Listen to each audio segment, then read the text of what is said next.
Earlier today, CDPR announced they're doing another RedStream. These are those streams where, as of late, we've been getting a preview of new updates for the game, sometimes even getting hints or a tease at even further down the road stuff, but of course, also interviews. And this is a big one, as Mike Pondsmith, the creator of Cyberpunk himself, will be a guest this time around. CDPR did immediately make it clear that this will just be an interview and won't feature any major reveals, but it will be live, so there still is a chance our questions on some of this can be answered. But I still think there could be something. Mike Pondsmith has talked about working on something interesting as of late, and CDPR might have just started teasing the same thing in-game. And if nothing else, we have finally started to get answers around at least some of these Cyberpunk 2077 mysteries, and more will come as this 5-year anniversary does approach. And more answers could even come this week, as on Thursday, October 30th at 5 p.m. CET, CDPR will go live with another episode of RedStreams. Featuring Mike Pondsmith, they promise to talk about creating Cyberpunk 2013 and 2020, but also his reaction to Keanu's casting and more. I think this stream will just be really interesting for any Cyberpunk fans out there, but what's got me particularly curious is what Mike Pondsmith's been working on as of late. Morgan Blackhand is probably the best known Cyberpunk character to not get featured in Cyberpunk 2077 or the anime, at least so far.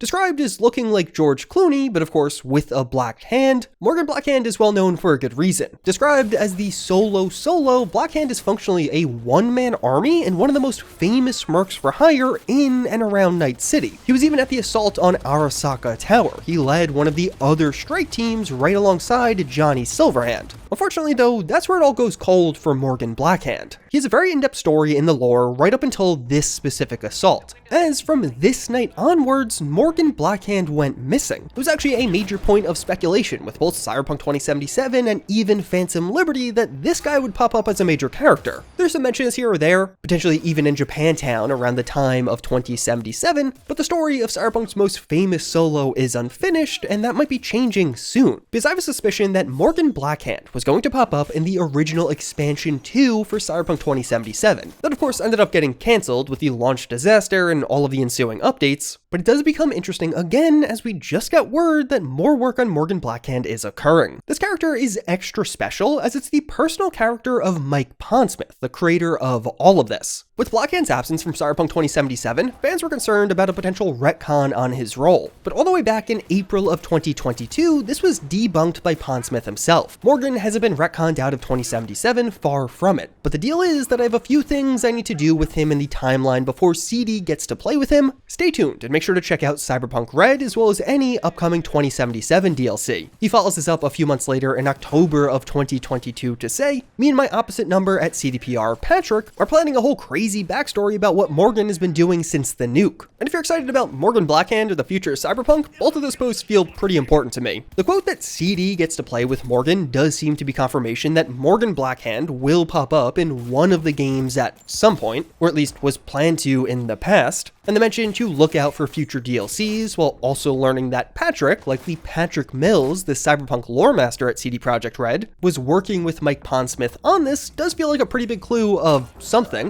A CDPR employee was working on Morgan Blackhand lore and backstory in 2022. This was posted a full year before the release of Phantom Liberty, but obviously that didn't go anywhere. At least not in the 3 years since it was posted, as we still know next to nothing about Morgan Blackhand. But just recently, in December of 2024, Mike Pondsmith started talking about all of this again at PAX Unplugged. I am working out a new, Morgan will surface, he is alive, but I have about 10 years that Morgan's doing some fairly important stuff, and the best I can say is imagine if the Batman traveled a lot. You know, and he left Gotham City every so often to deal. And so right now what's going on is I am building backstory into Red of what Morgan did to get up to 77. And you're going to see him in a couple other places that aren't necessarily Night City, because we're talking about expanding the world a bit. And that is an interesting reveal. It seems like not much progress was made. They're still working to fill in Morgan Blackhand's story up until 2077, but a couple of big choices were made. Morgan was in Night City. This is confirmed here by Mike Pondsmith, and he does continue on to say how we wouldn't notice him. He would be some accountant-looking guy in an elevator who drops his briefcase and then shoots us. And Morgan Blackhand is traveling with someone and doing something notable. Mike Pondsmith describes how he wants fans to have some kind of reaction when they find out what Morgan Blackhand's been up to, but of course the big part of that quote to stand out to me is going to new places, as Morgan Blackhand will seemingly pop up in some location other than Night City, and even further how they're focusing on the lore up until 2077. One of the other big reveals we got earlier this year from Mike Pondsmith was around Cyberpunk 2 at Digital Dragons. I spent a lot of time talking to one of the environment guys, and he was explaining how the new place in Orion, because there's another city we visit.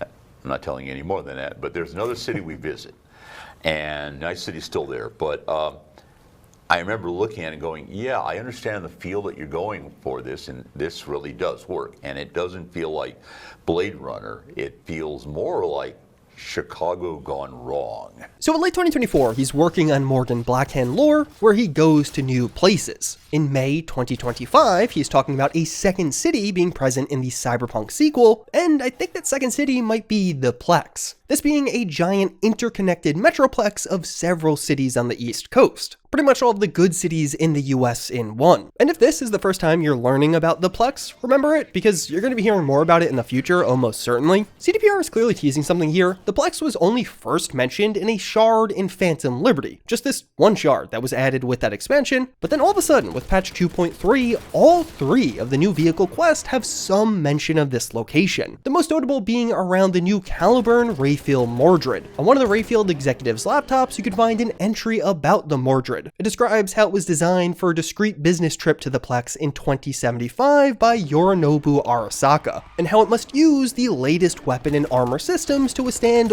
all possible threats, both street level and corporate, needing a highly armored and specially weaponized vehicle to not only defend from corpos, but also some of the street level threats does sound a lot like a Chicago gone wrong.